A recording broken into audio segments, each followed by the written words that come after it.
ng Diyos sa pagbanal o pagpalang sa pangalan ng Panginoon. Lord, maraming salamat sa oras na ito, Panginoon.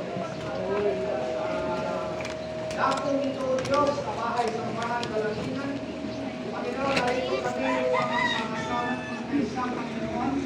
Upang aming pakinggan ugat ang ating Panginoon ang salita't mensahe o Diyos. Aming mapakinggan, Panginoon, sa pagitan ng iyong lingkod, yung gamitin, Panginoon, sa unahang tuga. Upang aming salita, Panginoon, sumasagana, pamagpalat, lumalagay, o Diyos, sa aming mga puso at isipan.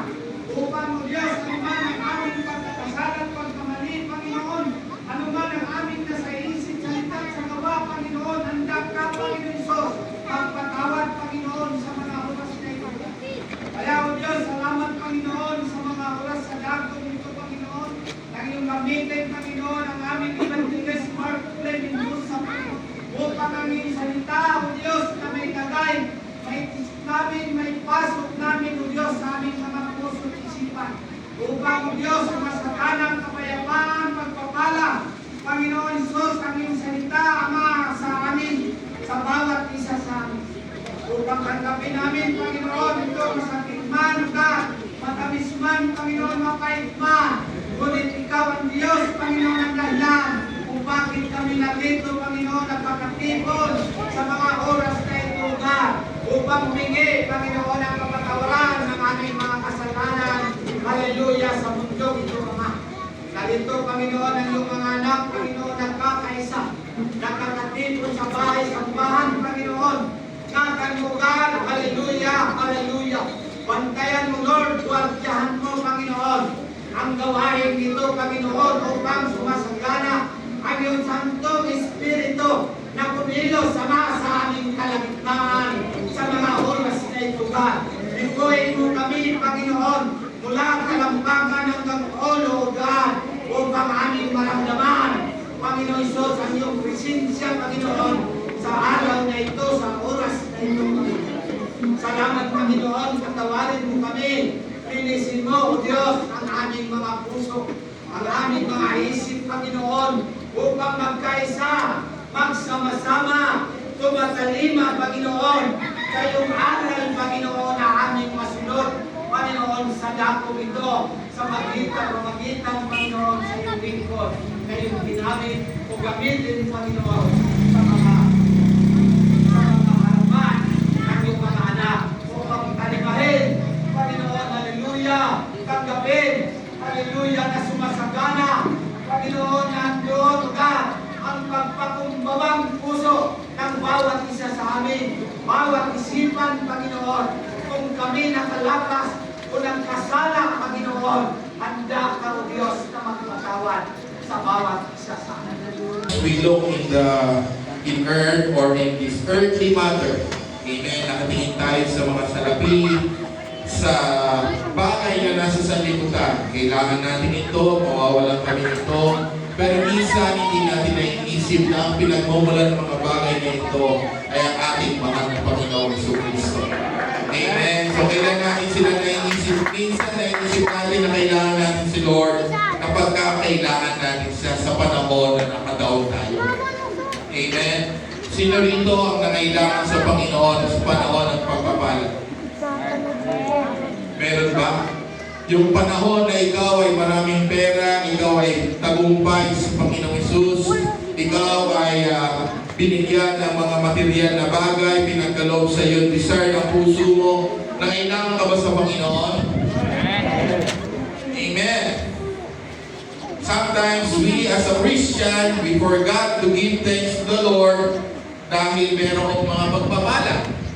Amen. So, minsan, naiisip natin na kailangan lang si Lord kapag wala na. Kapag wala tayong biyaya, kapag meron tayong pagsubok, pag meron tayong maramdaman, doon lang natin siya naaalala. Amen. Minsan yan ang ating kalakaran bilang isang Christian.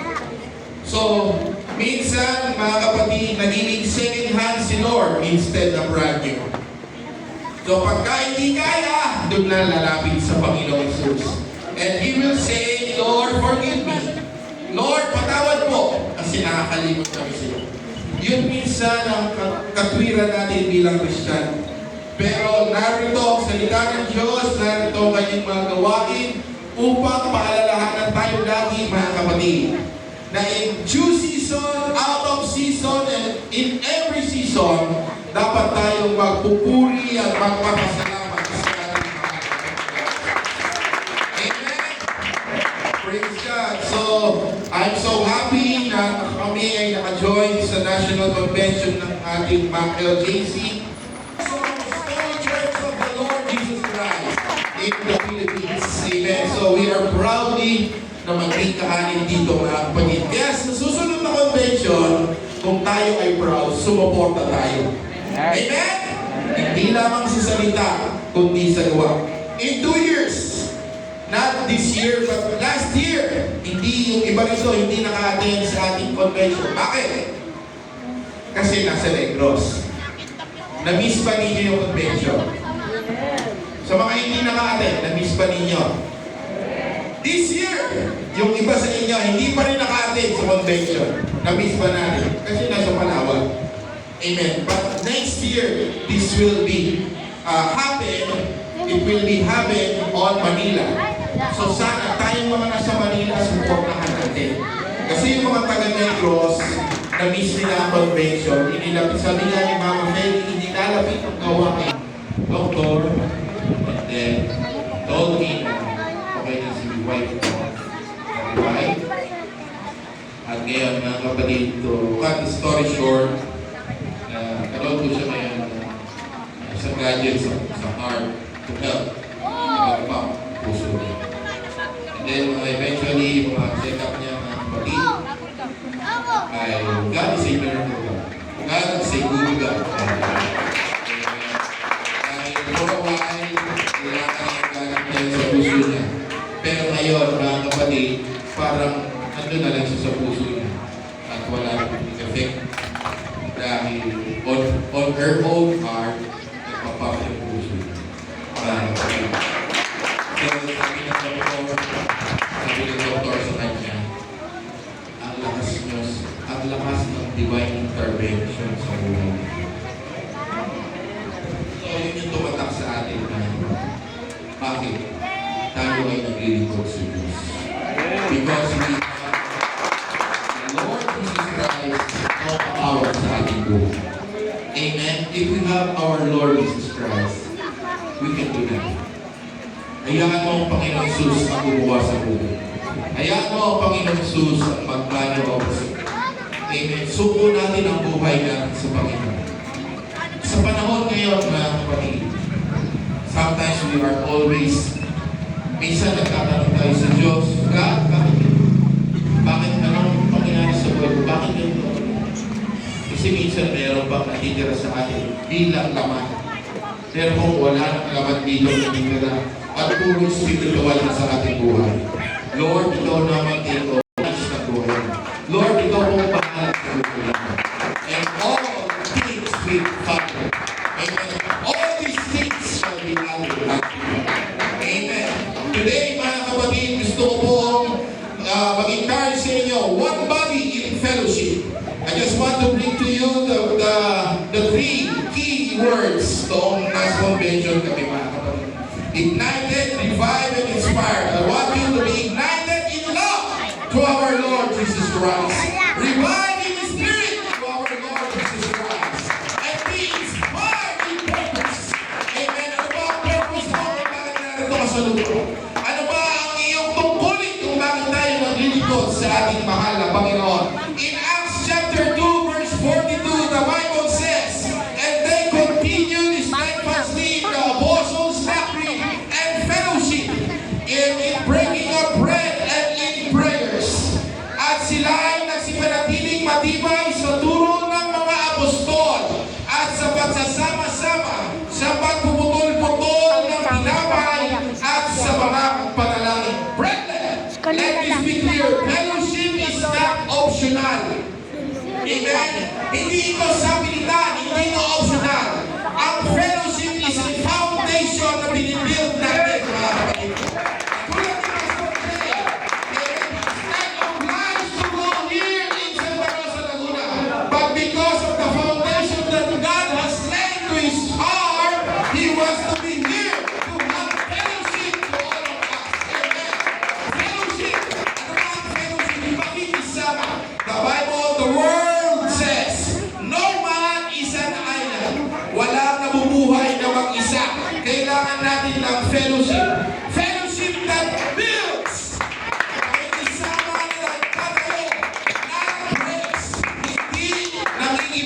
hindi sumisira.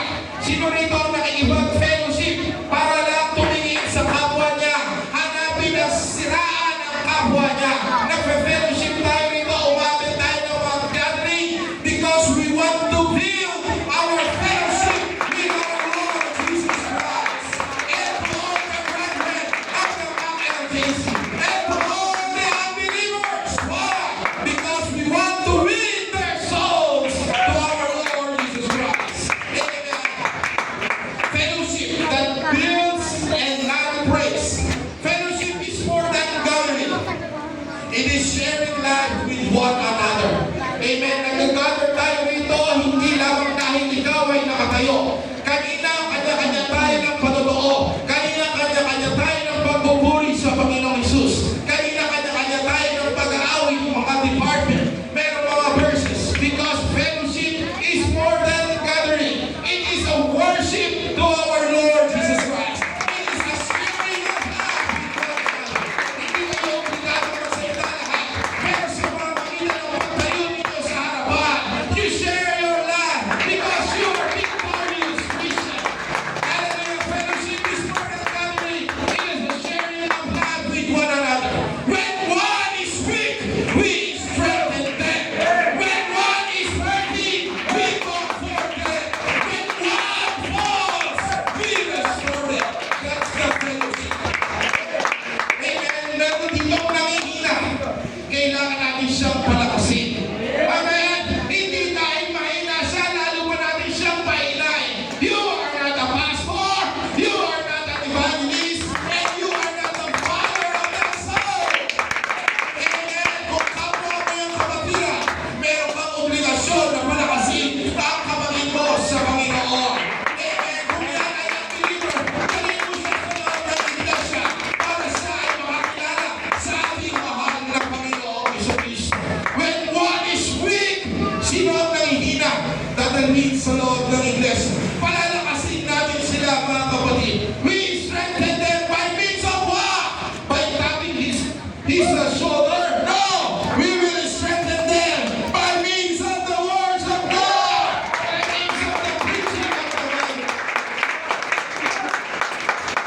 We strengthen them. Hindi natin sila kailanman ilulubog. Amen? Dahil mahina na sila, kailangan natin silang palakasin. When one is hurting, we comfort them. Kung tayo'y merong sakit, amen? Huwag tayong magagalit kung tayo'y nasasaktan, kung tayo ay tatabaan. Bakit? Because God is comforting us through His Word. Amen? Pagka ikaw ay may sugat, pupunta ka sa clinic or kahit na sa simple na lang, ang tatay nanay mo, nagkasugat ang iyong anak. Dadalhin mo siya saan? Sa iyong magulang. Tay, meron akong sugat. Nanay, meron akong sugat. Nasaan anak? Ano ang gagawin ng iyong magulang? Dito comfort ka, palalakasin ka. Amen? At ano, lilinisin ang iyong sugat. Magagaling ka pa sa magulang mo kapag ka nakamaan niya ang sugat mo dahil nililinis ka. Hindi. Amen? Dapat tayong maging mapagpasalamat kasi para mawala yung dumi, para gumaling. Same thing in the church. If you are hurt, if you are dissatisfied, pupunta ka sa simbahan, hindi para saktan ka lalo. Amen? Ang pastor, tinutulungan tayo para linisin yung masakit sa atin. Para pagdating ng pag-altar call, tayo ay mapapagaling ng salita ng ating mahal na Panginoon. Tayo ay mapupuspos ng Espiritu ng ating mahal na Panginoon. Yun yung paraan ng Diyos para tayo ay i-comfort niya. When one falls, we restore them. Hindi tayo para ilumbok ang kapatid. Amen? Because in the LJC, we should revive, we should encourage, we should restore the faith of each and every one of us. Amen? Wala nang panahon para manatiling bagsak tayong lahat. Amen? Hallelujah. The Bible says in Galatians chapter 6 verse 2, bear ye one another's burdens, and so fulfill the law of Christ. Mga dalahan kayo ng mga pasanin ng isa't isa. at tumarin ninyong gayon ang kautusan ni Kristo. Mga kalahan ng pasisan, meron ding pasaway. Amen? Pag sinabi ng tagaling, come on, buhatin na natin to in 1, 2, 3, go! Bubuhatin nila lahat. Pero minsan, yung iba nagbubuhat, yung iba naglalambingin para magpabigat palalo. Ibig na dumaan ang pasanin ng bawat isa, nagpapabigat siya doon sa nagbubuhat ng bahay. Sometimes we as a Christian, gano'n yung nararamdaman natin. Amen. Ibig na tayo na ang mag-encourage, ilang taon para sa Panginoong Jesus, minsan nag-encourage na sa pulpito, pero minsan tinawin nyo nagpapabigat sa bahay. Really want another servant to fulfill the law of Christ. Magtalaan tayo ng mga pasahin ng isa't isa. I believe all of us here is more than 5 years in the Lord. Sino rito ang bata pa sa Panginoon? 5 years below. Sino? 5 years below, yes. Si brother. Nagtingan. Brother. Brother Mark. Makoy. Sorry, Brother Makoy. Mayaman ka kasi. Alam ko lang sa'yo, mayaman eh. Yung pangalan mo, hindi ko matandaan. Brother Makoy. Pero pag sinabi mong yung mayaman, siya yun. Ituro natin. Doon kasi siya nakilala mga kapatid sa pagiging mayaman. 5. Nasa tawag. Alam ko tayo lahat dapat nagdadala ng pasanin sa isa't isa. Amen. Pero sometimes, our physical or our mind or our feeling, hindi tayo nagiging spiritually minded person or Christian. Amen. 6 years, 7 years ka na naglilingkod sa Panginoon, pero minsan madamdamin pa rin tayo. Ang gusto natin, lagi tayong sikat. Ang gusto natin, lagi tayong ibig. Ang gusto natin, lagi tayong ikikilang. Ang gusto natin, lagi tayong mamumulot. Ang gusto natin, lagi tayong poor person. Ang gusto natin, Pastor Jay, ikaw lagi yung kikilalanin ng pastor mo. Ikaw lagi yung kung wala ikaw, wala mangyayari sa buhay. No! Amen. We need one another. Huwag na tayo maging pasaway. Amen. Huwag na tayo maging mabigat. Kundi tayo yung pumasa para dumaan ang pasanin ng mga pastor sa ibang basta. Amen. Mga dalahan kayo ng mga pasanin ng isa't isa. Amen. Hindi sinasabi magdalahan ka ng pasanin ng isa't isa. Magdalahan ikaw ng pasanin ng isa't isa. Hindi. Magdalahan kayo. Tayo lahat sa loob ng iglesia ng Panginoon. Praise God.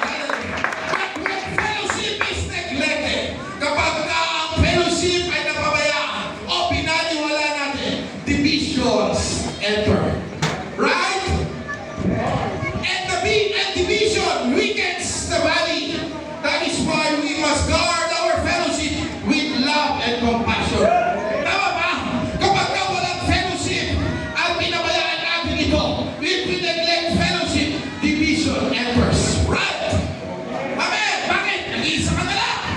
Ayaw mo nang kasama mga kapatid mo. Minsan sa loob ng church, merong men's fellowship. May youth gathering. May children's gathering. May ladies gathering. Ayaw mo. Humihiwalay ka.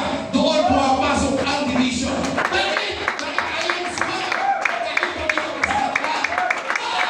Lahat tayo ay one body in the mind or in the eyes of our Lord Jesus Christ. So we must do fellowship to avoid division in the church. Amen? Fellowship kailangan natin mga kapatid ko. Kaya kami narito dahil we need fellowship. Nakakapagpalakas kayo sa mga leaders. Amen? Kapag nakita namin ang mga members ay uma-attend or naglilingkod kahit gano'ng kahirap ang buhay, normal pa sa aming pananampalataya. Amen? Hallelujah. Pero nalulungkot ko ngayon siya pagka wala yung aming mga hinahanap na tao. Amen. Katulad mo kami pumunta sa Unisa Church. Amen. Hindi namin ina-expect na kami ay aabot doon. But thank God, we have a fellowship there sa Onisan through the leadership of Pastor Dave. And we notice some of the brethren, kailangan ng tulong, kailangan ng mga ilang pananamit dahil kailangan ng mga kapatiran. So I asked the brethren in Malaya and Valenzuela and Caloocan and Valenzuela. Sabi ko, kahit isang long sleeve lang, magbigay kayo para sa mga kapatiran sa Onisan Church. Yung sobra, huwag nang madami. Yung isa lang na gusto niyong ibigay, yun yung pilitin niyong ibigay para sa mga kapatiran sa Onisan. Kasi minsan, pag sinabing marami, magbigay kayo. Ang daming pinipili sa sobrang dami. Sayang ito, sayang ito, sayang ito, sayang ito. Nagiging pumapasok yung selfishness. Nagiging selfish. So, isa na lang yung sa mga isa lang. Huwag na kayo mabigay. Isa lang. Kung ano yung willing yung ibigay. So, nakapagbigay ka mga isa. In-endorse namin kaya Sister Lerna and Minister James. Sabi ko, bahala na po kayong magbigay sa mga Onisan Church.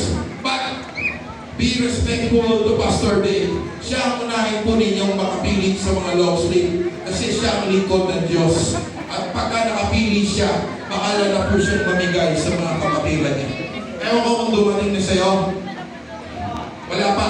Kasi na kay Pastor Walter pa. So ikaw ang may kasalanan, Pastor. Dahil hindi mo nilalapitan ng blessing. Anyway, joking aside. Nakakaganan. So ikaw, Pastor Dave, ang unang mamili. Dahil likod ka ng ating mahal na Panginoon. We must be presentable all the time. Amen. Hindi ko naman sinabi si Pastor Dave ay hindi presentable. Nag-touch kami sa buhay niya dahil siya ay nagpapagamit sa ating mahal na Panginoon sa Diyos. Amen. Nasa mga kapatiran, sila ay umamit ko. Amen. Tayo mga kapatid, pag nakakita ng gano'ng mga kapatiran na may edad na nagtatry talagang sumunod sa Panginoon sa Kristo. Mababa yung ating luha, mga kapatid. Nababagabag yung ating mga puso. Dahil yung mga kapatiran natin na iba ay merong kakayanan na makapagbigay. So sabi ko sa mga kapatiran, isa lamang po. At kapag tayo nakapagbigay, sundan naman natin ng isa pa or dalawa pa para sa pagbilaw kay Pastor Gatchel at saka kay Pastor Sam. So mag-message na lang kami doon sa mga kapatiran namin sa Caloocan at Valenzuela. Nahihingi ulit tayo ng dalawa na. Tig-isa sila church, mga kapatid, para sa mga kapatiran natin sa pagbilaw Quezon. Bakit? Really wants another burden. Kung wala sila, bigyan natin. Amen? Si Bishop nangangaral ng kamalanan. Kung siya ay maramot, hindi tayo maliligtas. Really wants another burden, kaya niya dinideclare ang holiness message because He wants us to say holy. Amen. Dahil sa power of God. Amen. Kung kami sa Valenzuela, Caloocan ay kahit pa paano ay kukunting angat lang sa buhay, sa mga taga rito ay umaangat ang buhay yung mga kapatiran natin. Let's stretch our hand to help them, to assist them in worshiping, in serving our Lord Jesus Christ. Amen. So don't neglect fellowship. Mahalaga ito. Amen. Mahalaga itong fellowship na ito. Praise God. Kanina meron kaming may pakiagin sa pulpito. Asan si brother? Wala po. So nanong tayo. Hindi na naman siya ni Bishop. Asan siya? Wala po eh. I'm pretty sure masakit na naman ang kalooban ni Bishop. Kilala niya yun eh. Malapit din sa puso niya mga. Because fellowship is very important. Amen. Lalo na pag Sunday, gawain ng Panginoon. Unahin natin muna ang gawain ng Panginoon bago ang ibang bagay. Praise God! Unity, true love, and compassion. The scripture says in Ephesians chapter 2 and chapter 4 verse 2 to 3, with all lowliness and meekness and long suffering, forbearing one another in love, endeavoring to keep the unity of the Spirit in the bond of peace. Nang buong kapakumbabaan at kaamuan na may pagpapahinuhod, na mga patahan kayo sa pag-ibig, na pagsakitan ninyong ingatan ang pagkikipag-isa sa Espiritu sa tali ng kapayapaan, kapakumbabaan at kaamuan. Unity, true love, and compassion. We cannot do unity without love and compassion. Hindi tayo magkakaisa kung walang pag-ibig sa isa't isa. Amen? Bakit tayo narito? Dahil ba inutos lang, Pastor Walter, kaya tayo narito? Hindi. Because of our love through our Lord Jesus Christ. Because of our compassion in His Word. Amen? Kaya tayo narito sa gawain ng Panginoong Isus. Because of love and compassion. Kasi kung walang kapaubabaan at kaamuan na may pagpapayunod, hindi tayo makakadalo sa gawain ng ating mahal na Panginoon. Mas matimbang pa rin ang sanlibutan sa buhay natin. Amen? So, kailangan natin ng unity through love and compassion. Sino may pag-ibig? Taas ang kamay.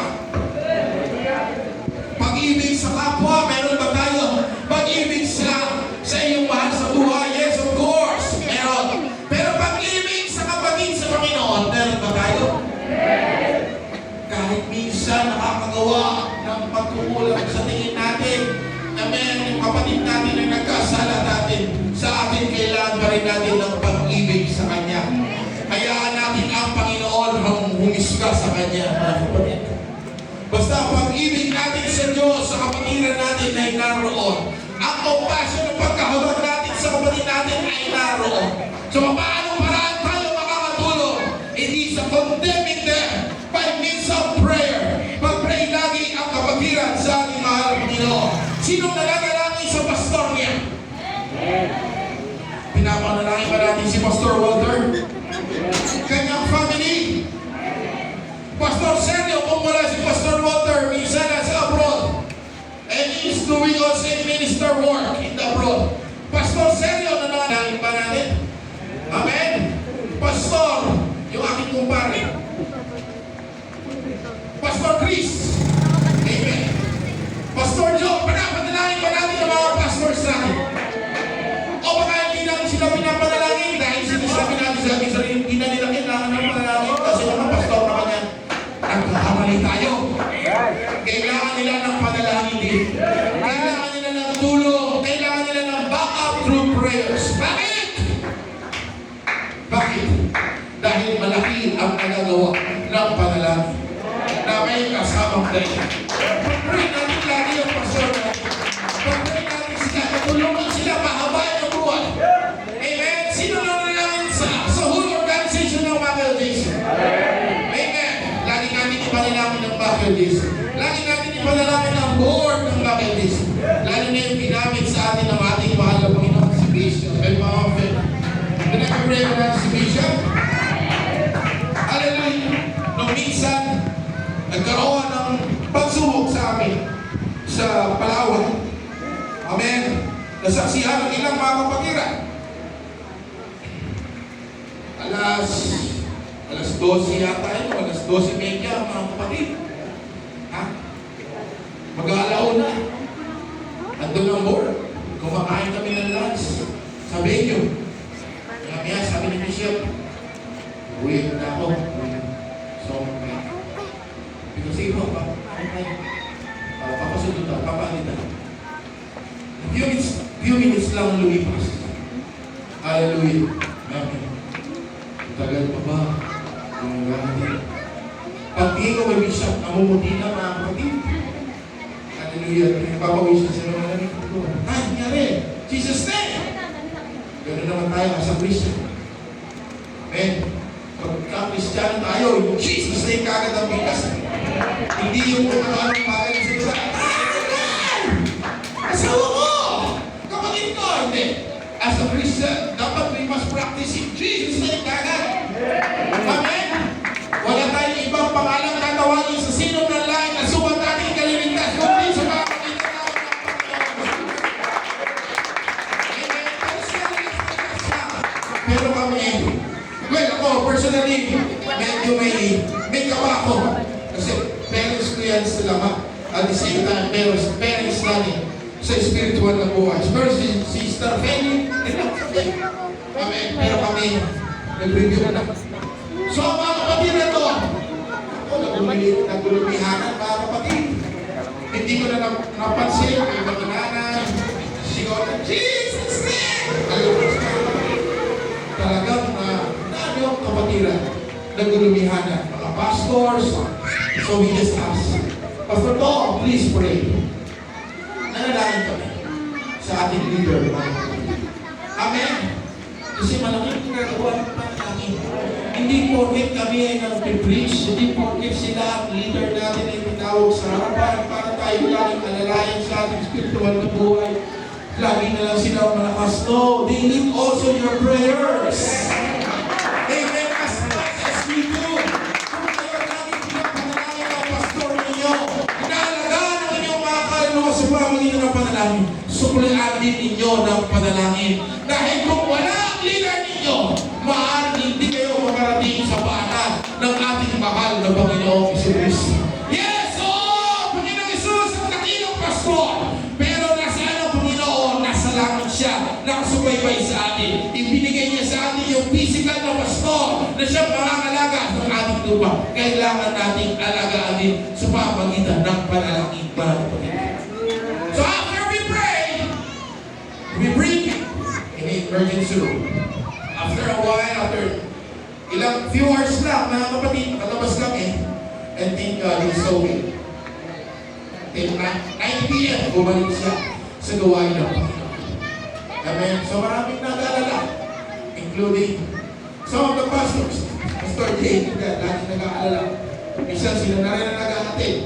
Nahayaan ko na mga kapatid. Kasi kailangan, alam nyo as a leader, Pastor Walter, part ng board, as much as we do, as much as possible, we want to stay in front of the church gathering. Amen? Yan lagi ang pangaral natin, paalala natin. Kung ang pastor natin kayang maupo sa harapan ng few hours, 2 hours, 3 hours para sa gawain ng Panginoon, yung mga member dapat nasa loob din ng church. Amen? Bakit? Mas kailangan ng membro ang salita ng Diyos sa pastor. Amen? Kung ang pastor nangangailangan ng revival day sa pamamagitan ng salita ng Panginoon, mas kailangan ng membro. Bakit? Dahil sila ang ama na tinawag ng Diyos para kayo ay subaybayan sa inyong paglilingkod. Kung sila nangangailangan, how much more to Amen. Amen. So lagi kayo reminder na kailangan ninyo pumasok. Kailangan ninyo manatili sa loob. Kailangan natin maging example sa lahat ng kapatiran, mga kapatiran. Amen. Unity does not happen automatically. It must be pursued intentionally. Kailangan meron tayong intensyon na makiisa sa mga kapatiran natin. Sino ba rito ang gusto ng pagkakabahagi? Amen. Sino rito ang gusto rito? Division. Amen. Wala. Ang gusto natin ay unity tayo na naglilingkod sa ating mahal. Pero bago natin makuha ng unity, it requires humility. Kailangan natin ng pagpapakumbaba. Kailangan natin ng patience ng pagtitiis. Kailangan din natin ng forgiveness, pagpapatawad. At kailangan din natin ng compassion, pagkahabag sa bawat isa sa atin. Amen. Pagpapakumbaba, pagtitiis, pagpapatawad, pagkahabag, para magkaroon tayo ng unity, mga kapatid. Amen. Because kung meron kang humility, kaya mong tanggapin ang iyong fault sa harapan ng ating mahal na Panginoon. Amen. We may not all be the same, but we belong to the same body. And this is written in 1 Corinthians chapter 12, verse 26. And whether one member suffer, all the members suffer with it, or one member be honored, all the members rejoice with it. At kung ang isang sangkap ay nagdaramdam, ang lahat ng mga sangkap ay nagdaramdam ng kasama niya. O kung ang isang sangkap ay nagkakampuri, ang lahat ng mga sangkap ay nagagala na kasama niya. Pagkakaisa ng kapatid. Amen. I don't know if you feel this. Sa loob ng church, kapag ka mayroong isang kapatiran na nabalitaan natin nanghihina, nagkaroon ng sakit, sino ang nalulungkot? Nakakaramdam din ba kayo ng lungkot? Amen. Mag-give ka lang. For lang sa kapatid mo kung hindi ka nakakaramdam ng lungkot. Bakit? Kasi we are one body in the sight of the Lord, in the eyes of God. Amen? So kung isang katawan, isang sangkap ay nakakaramdam ng sakit, ikaw din na parte ng katawan ng Panginoon ay nakakaramdam ng sakit. Unless you are separated into members of God. Unless hindi ka kasama sa loob ng iglesia, kaya wala kang pakiramdam. Hinahayaan mo lang sila. Hayaan mo lang silang okay lang yan, okay lang ako rito. No. As a member, we have the unity to pursue. Amen? Hallelujah. Number 3, ignite. Let the fire of love burn natin. Ang pag-ibig natin kailangan maging maalam sa paglilingkod sa Panginoon. Brethren, we remember the holy night. Amen. The Bible says in 2 Timothy chapter 1 verse 6, stir up the gift of God which is in thee. Ano sabi niya? Basahin natin na kompleto. 2 Timothy chapter 1 verse 6. Ito ang ating mababasa. Praise the Lord. Hallelujah. 1 verse 6. Hallelujah. 2 Timothy chapter 1 verse 6. Wherefore I put thee in remembrance that thou stir up the gift of God which is in thee by putting on of my hands. Amen. It is time to ignite once again our love of God. It is time to ignite once again our love for the brethren. It is time to ignite again our passion for this world. Amen. Your love of God, nasaan natin? Nanlalawin ka pa rin ba? O nanlulupay-pay ka pa rin ba? Hanggang ngayon. Praise God. Nasaan ang pag-ibig ko sa iyong mga kapatid? May pag-ibig ka pa rin ba sa iyong mga kapatid? Amen. Meron ka pa rin bang pagmamahal sa kapwa mo Kristiyano? O baliwala na sa iyong mga kapatid mo? Meron ka pa rin bang passion pagdating sa gawain ng Panginoon sa Kristo? Alam mo yung passion? Yung pagkakaroon mo ng dedication, yung pagkaroon ng walang reservation sa paglilingkod sa Panginoon. Alam niyo, minsan maganda lagi araw-araw mag-pension, araw-araw fellowship. Bakit? Pansinin mo ang gathering. Pagka araw-araw may fellowship, every Sunday, katulad kanina, nagpupuri tayo lahat. I'm pretty sure na tayo masayang nagpupuri sa Panginoon. Bakit? Nandun yung passion, nandun yung pag-ibig, nandun yung love sa Panginoon sa Kristo. Because of the fellowship, nakita mo muli ang iyong mga kapatiran na matagal mong hindi nakikita. Minsan, mas gusto natin na gano'n na lang lagi every Sunday, magkasama-sama tayo lahat. Bakit? Kasi nag-aalam tayo pag nakita mo ang iyong kapatid. Lalo na kahit sa ibang churches darating, magkasama-sama tayo, magpupulis mo rin. Masaya tayo. Convention, masaya tayo. Ayaw natin matapos. Sumasayaw kayo, sabay-sabay kayo. Alam sa Panginoon sa Kristo. Amen? Yung passion mo sa gawain mo, ayaw mo mali, gusto mo lagi nakaupong agad bago mo mag-start ang gawain ng Panginoon. Pero pagka natapos ang convention, pag natapos ang fellowship, pagkalik sa kanya-kanyang church, ito na naman, kami-kami na lang, nawawala yung alam. Amen? Nawawala yung passion. Nawawala yung alam, nawawala yung passion. Nawawala yung dedication sa gawain ng Panginoon sa Kristo. Amen? Bakit kaya?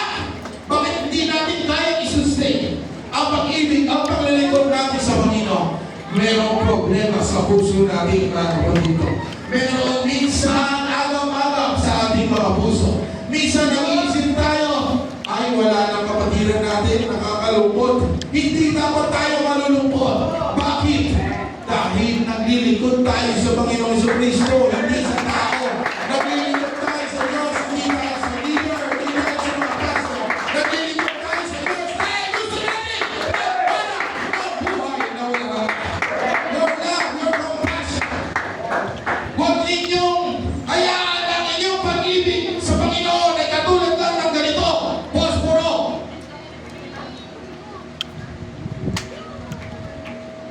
Maalam sa una, pagdating ng bata, siguro lang, mawawala ang pag-ibig sa Panginoon. Hindi tayo posporo na maalam sa una. We are called the children of God. You are saved by the blood of Jesus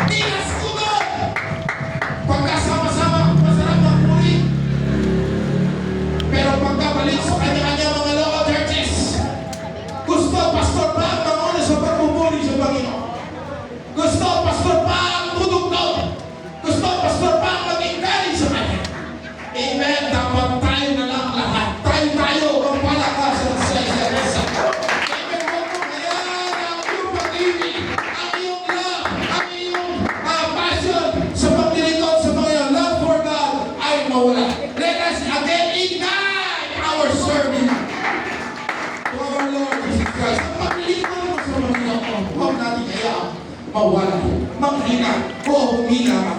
If there has been coldness, let it burn! Kung meron ang panglalamig, sabayan natin ang init ng panahon. Mag-init din tayo sa paglilingkod sa Panginoon.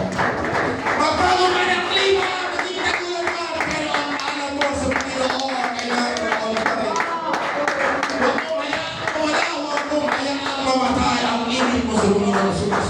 The Bible says, huwag mong hayaan mawala yung unang pag-ibig sa Diyos. Amen? Kung po pwede lang, lahat sana tayo, yung bagong baptize lang sa Panginoon. Alam niyo ba ang piling ng bagong baptize? Laging maalam, laging nasa gawain ng Panginoon. Amen? Ayaw mawawalay sa gawain ng Panginoon. Lalo na kung ikaw ang ginagamit, ayaw mo, hindi ka ang tatayo sa harapan kasi nagkaalam ang gawain mo ang pag-ibig mo sa Diyos. Kung pa pwede lang, gano'n lagi tayo. Pero kailangan natin mag-mature. Amen? Kailangan natin lumaki kung kumain, hindi lang tayo tudeni ng gatas, kundi kakain din tayo ng mabibigat na pagkain ng ating mahal na Panginoong Kristo. Mabibigat na salita na doktrina ng ating mahal na Panginoong Kristo. Hindi pang bata lang, kundi pang matanda para maging mature tayo sa ating mahal na Panginoon. Pero once we are going to maturity, dapat yung una natin nakilala siya hanggang ngayon. Hindi pa rin nawawala ang alam natin sa ating. Bishop is almost 50 years in serving God. 1980 nang ako ay lumabas sa mundo ito. Naglilingkod na siya sa Panginoon, sila ni nanay. Amen. Ako po ay 45 years old na. Amen. Pero hindi siya nakita ang tumigil. Minsan bilang anak, nandoon yung aking pagkabagot sa gawain ng Panginoon. Pero sila, fire. Laging, sige, lama! Kahit hirap lang, ikaw, sige, lama! Hirap maglakad, sige lang! Patuloy lang. Bakit? Yung katawan nila ay humihina, pero ang pag-ibig nila sa Panginoon ay lalong kumakain. Tayo! Nasaan ang ating pag-ibig sa Diyos? Sinataw ka na ngayon! Ilang edad mo ngayon? Hallelujah! Si Bishop, 70 years old. Sister Feli is going to 66, 65 years old. I am 45 years old. Si nanay, hindi ko alam kung ilang taon. Merong kapatiran sa Puerto Princesa. He is already 75, 76. I think 76 years old. Alam niyo, nung napupuri na sa convention, ang ginawa niya mga kapatid, nakipagsabayan siya sa mga kabataang nagpupuri sa Panginoon. Pupunta siya sa harap, nandun siya nagsasayaw, naglulunta, nagpupuri sa Panginoon. Alam niyo ako mga kapatid, hindi ako masyado nakapokus na nagpupuri. Dahil gusto kong kumuha ng mga picture, magre-report ako sa ating leader sa taas.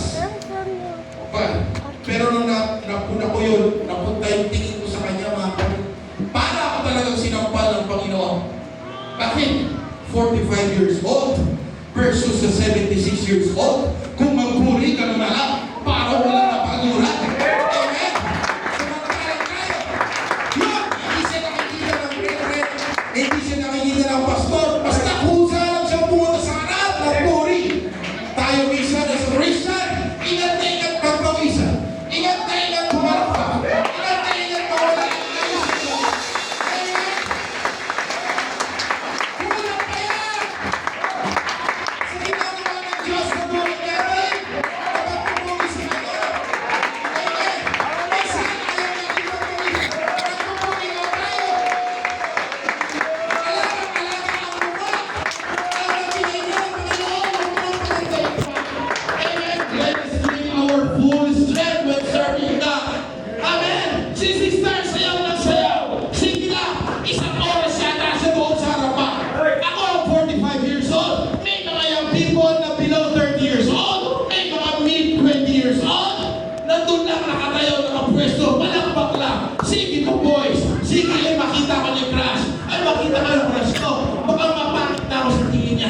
Magpunta tayo sa gawain ng Panginoon para paglingkod.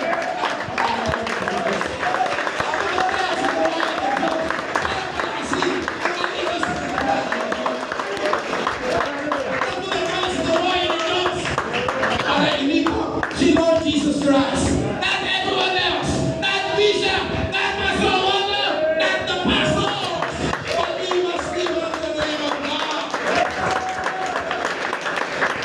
Praise God.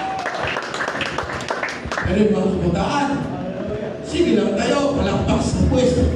Yung mga song leader, labas na alitin dahil gusto tayong i-approach sa Panginoon, ilapit sa Panginoon sa mamagitan ng pagpupuri. Pero ang iba, nakatayo lang. Praise God. When we come to church, we must come wholeheartedly. Amen? Walang reservation. Bakit? Kasi pagka may reservation, hindi ka lalabas yan sa pintuan na yan na punong-puno ng pagpapala. Amen? Meron reservation. Pero kung walang reservation, may magandang damit. Yes, of course, we must serve God with the beauty.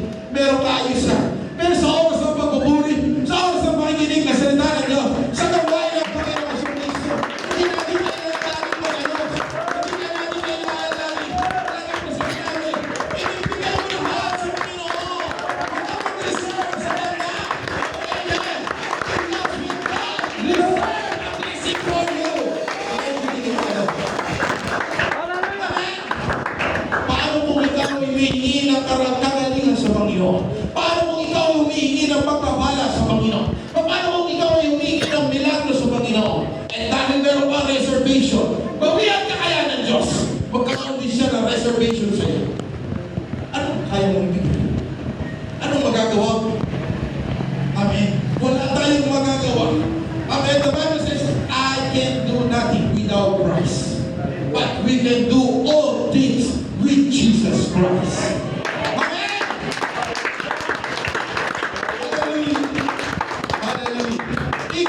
Let the fire of love burn again in our lives. Amen. Narito tayo para pala napalalahanan po kayo muli na pag-ibig natin sa Diyos. Muli natin pag-alabin, mga kapatid ko. Amen. Pag-alabin natin, mahirap bang mag-alab ng pag-ibig sa Panginoon? Hindi tayo inuutusan. Kundi sinasabi ko lang sa inyo, mga kapatid ko, nire-remind ko lang po na masarap umibig sa Panginoon at masarap pa natin ihikaalab ang pag-ibig sa ating mga kapatid. Kami leaders sa mga LGC, I keep on asking God always, God, di ba kami magkakaroon ng magandang bahay? Di ba kami magkakaroon ng magandang sasakyan? Panginoon, yung brand new. Di ba kami magkakaroon ng house and land, Panginoon? Tulad ng ibang mga kapatiran. I keep on asking God, always asking God. Hallelujah. I keep on praying, why God, why God, why God? Pero God is always answering me. So paano para? Through fellowship sa ating mahal na Panginoon. Sa inyong lahat ng kapaliran ng aming Diyos.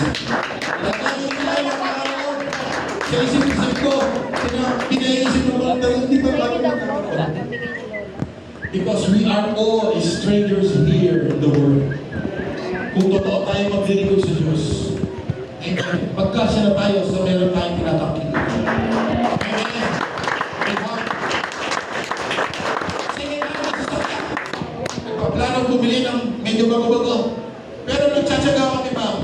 Kanina 2 hours ang biyahe namin sa aming luwas sa sakya. Praise God. Pero di kami nalulungkot. Nangangarap kami na magkaroon pa rin ng mas magandang sasakyan para mas makarating sa malayong gawa. Amen. Pero hindi na rin namin priority yung mga ganun na. Bakit? Si Bishop, makakatanggap yan ng message. Bishop, kailangan namin ng ganito sa church namin. Bishop, kailangan namin ng ganito sa church namin. Bishop, tulungan mo ang kubong namin. Bishop, Bishop, Bishop, Bishop. Puro Bishop. Amen? Yan ang buhay ng leader. Itindihin muna ang kanyang mga anak bago ang kanyang sarili. Amen? Kailangan tulungan ang gawain ng Panginoon. That's his passion sa ministry na binigay ng Panginoon. Amen? I believe time, more kingdom or more houses built in the heaven na inihanda sa kanyang pagkakas. Sino ang mountain? Amen. Minsan, nakaka-receive ng blessing. Amen. Hindi ko sila nakitaan na bumili. Siguro, minsan, yes, of course, bumibili sila ng kanilang pansarili. Pero minsan, nauuwi pa rin. Kung pwede si Bishop, padala tayo sa ganito, Mark. Bilang magtatay, hindi na ikabilis. Bilang anak niya ako kinakausap. Padala tayo na sa lugar na ito. Kailangan nila ng bubog. Okay. Bili tayo na ganito. Kailangan ng tulong, bibili sila ng lupa. Okay po. Pero minsan, ang balita ko, yung kanyang gawa, hindi na nakakabili. Sabi ko, Panginoon, ikaw na may hawak ng buhay. Ikaw ang may hawak ng kanilang kalusugan. Ikaw ang may hawak, kasi ito na yung ministry namin. Amen. Kami, nangangarap din, family namin, nangangarap na magkaroon ng maayos na bahay. Pero hindi rin yun ang ministry namin. Bakit? Kailangan nating tumuwa sa paglilingkod sa Diyos. Amen. Si Pastor Jay nag-post kanina. May kulang silang drum set. Nababagabag ang puso mo. Kailangan nila ng drum set. Amen. Kung may pera lang, mabilis lang makabili kahit second hand. Bigay ka rin sa kanila. Bakit? It is an encouragement to a church to provide their musical instrument needs. Kung kaya mo lang, may pera lang kami kaagad, dili ka agad. Dahil nakita natin yung kailangan ng church niya. Meron na silang gitara, meron na silang bass, may keyboard na sila. Pero kailangan niya pa ng drums na ilalagay siya sa Panginoon. Sabi ko, Panginoon, kung meron lang God, mabilis kami makapag-provide. Bibili namin kaagad kahit sa ganyan lang. Para sa gawain mo. Wala na, para sa sakita. Hindi na kailangan bumili ng brother sa loob. Hindi mo kailangan bumili ng brother sa sakyan. Para sa gawain ng Panginoon na ng Panginoon, makatulong. Praise God! Hallelujah! Yun yung aspire natin, mga kapatid. Makatulong lagi sa gawain ng Panginoon sa Kristo. Kanya lang pag-ibig sa Panginoon. Gusto natin mahal ang Panginoon sa Kristo. Ang church anniversary sa Subic, ngayon ang araw ng church anniversary nila. Hindi sila nag-invite kasi kulang sila ng financial needs, mga kapatid ko. Pero God has spoken to me. Sabi niya, Nanay, tulungan na lang natin sila financially. Tutulong tayo financially, pero hindi ko pa napadala na kapatid. Kasi kailangan din nila ng support. Alam natin ang Diyos ang nagpaprovide, pero kailangan ng support. Amen. Because Maka JC is a big organization already. Amen. Tulungan natin ang mga kapatid natin na nangangailangan. That's our passion in the ministry of God. Hindi tayo lahat tinawag para mag-preach. Tandaan natin. Hindi tayo lahat tinawag para mangaral. But you are called to be an assistant to the pastor. You are called to be the sub-leader in your local church. You are called to be the financial support in your local church. You are called to be the MC. You are called to be the elder. You are called to assist the pastor. You are called to support financially. Hindi tayo lahat kaya mangaral. Hindi tayo lahat tumayo sa pagkito. But we have the obligation. Everyone has his obligation. As the Lord, as the calling of our God, to support His ministry. So let us support the ministry of God. Do it for Him. Kung tayong lahat ay mangangaral, sino ba ang makikinig? Pero kung ikaw ay tinawag na mayaman, tinawag ka dahil gusto ng Diyos na suportahan mo ang ministry niya by means of financial. Amen. Ministry yan sa iyo ng Panginoon. Kung ikaw ay hindi mo kaya mag-preach, but you can preach, you can lead the worship leader as a worship leader.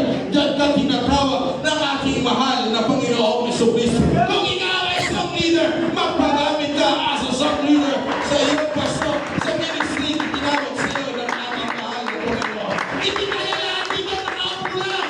May kanya-kanya tayong obligasyon sa ating mahal na Panginoong Jesucristo. Praise God! Hallelujah! Pastor Allen Ayer na kailangan dati siya nag-start siya ng panigiring sa San Jose, Musor. Meron silang gitara, meron silang keyboard, may bass na sila. Fortunately, mga kapatid, meron kami extra drums. Pinaisip ng Panginoon sa atin. Meron drum set yung banda namin. Banda ko, mga kapatid, sa Merano. Gumawa ko talaga ng paraan. Binarat ko yung presyo. Sabi ko, mga kasama, hindi na natin napapakinabangan yan. Pwede bang mapakinabangan ng church namin yan? Sabi niya, pwede. MG. MG po siya. Palayo din siya. Pwede MG. Sige, bibilin ko. Magkano niya binibenta? 50,000. Ang mahal naman niya, para sa church naman yan eh. Maging matalino tayo. Mahal naman yan. Bigyan niyo sa akin ng kalahati. Ang daming kalahon, nilinisin ko pa yan. Sige, 7,000 binili namin. Binili ko mga kapatid, di alam ng wife ko, ngayon niya lang yan nalaman. Binili natin out of our own money. Binigay natin sa Muson. Si God, nilinis niya, linisin niya na, kukunin niya ng Muson Church para meron na silang drums. Hanggang ngayon, yung 7,000 nagagamit pa rin dahil sa pagpupulis.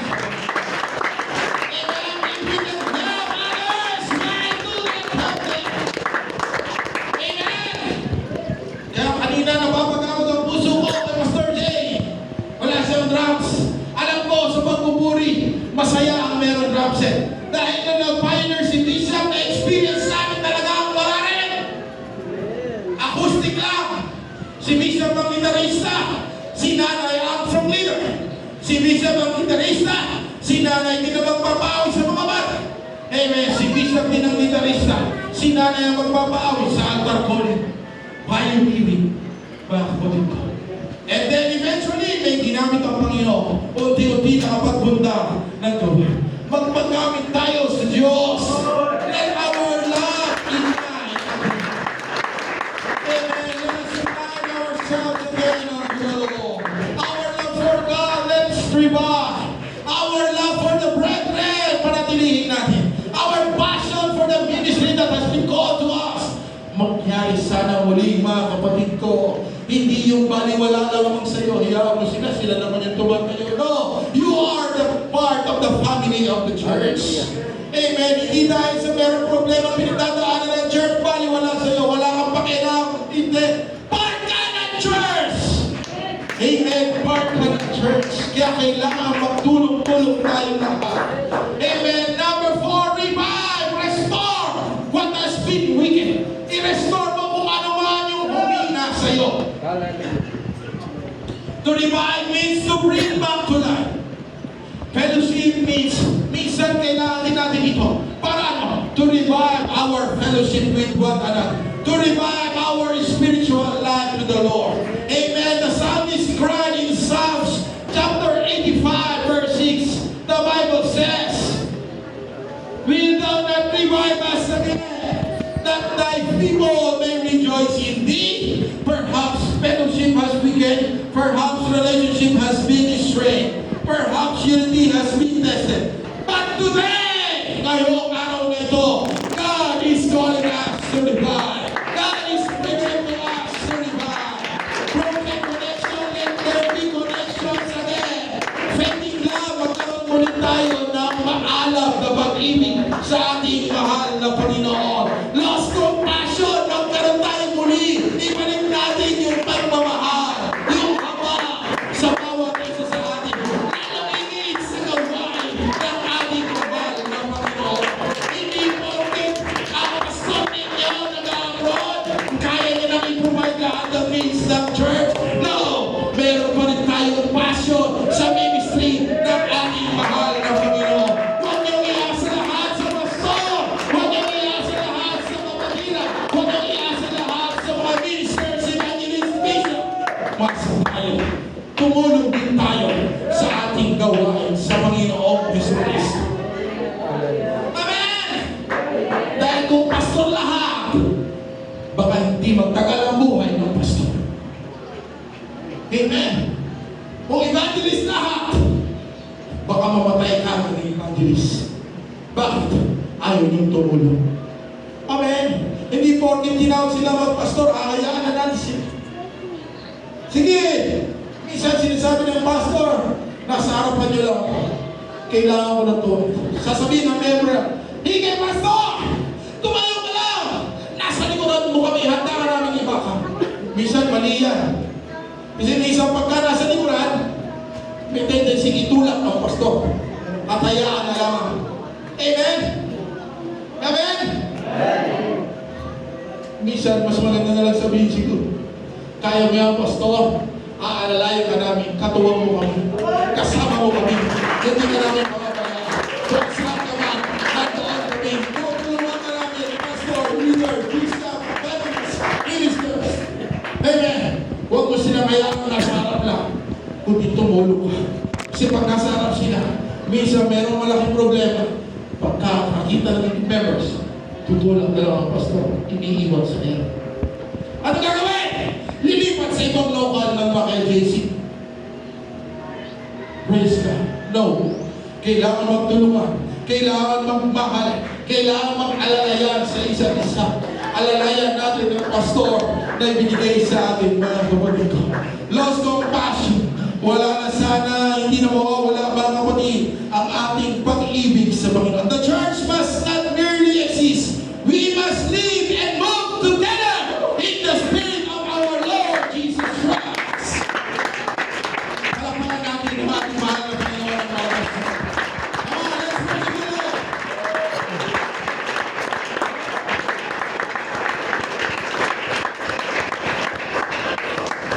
Inspire, strengthen, and uplift one another. Sino gusto maging inspiration kayo ng kapatiran niyo? Minsan, may mga kapatiran na nagpapadalo ko na bless po ako sa kapatid na ito. Kasi ang ganda ng testimony niya. Let be you a inspiration to your fellow Christian. Amen. Maganda yan, mga kapatid ko. Maging inspiration tayo sa paglilingkod sa ating mahal. Amen? Hindi perspiration, kundi inspiration tayo sa paglilingkod ng kapwa natin na naglilingkod sa Panginoon. Kapag tayo ay maalam na inspire sila, sarap tingnan ng kapatid natin, sana maging katulad ko, maging ako, maging katulad ko siya, maging makuha ko yung kanyang paglilingkod sa Panginoon. Amen. Nagiging inspiration ka. Amen. Hindi ikaw nagiging detriment. Hindi ikaw nagiging hadlang sa paglilingkod ng kapatid. Amen. Brethren, we are also called to inspire. Hindi lamang ang leader natin ang inspiration natin. Hindi lang si Lord Jesus Christ. Amen ang ating inspiration, kundi ang leader natin. At hindi lang ang leader natin. Sana tayo rin maging inspiration ng kapwa natin manggagawa sa Panginoong Kristo. Ng kapwa miyembro natin sa loob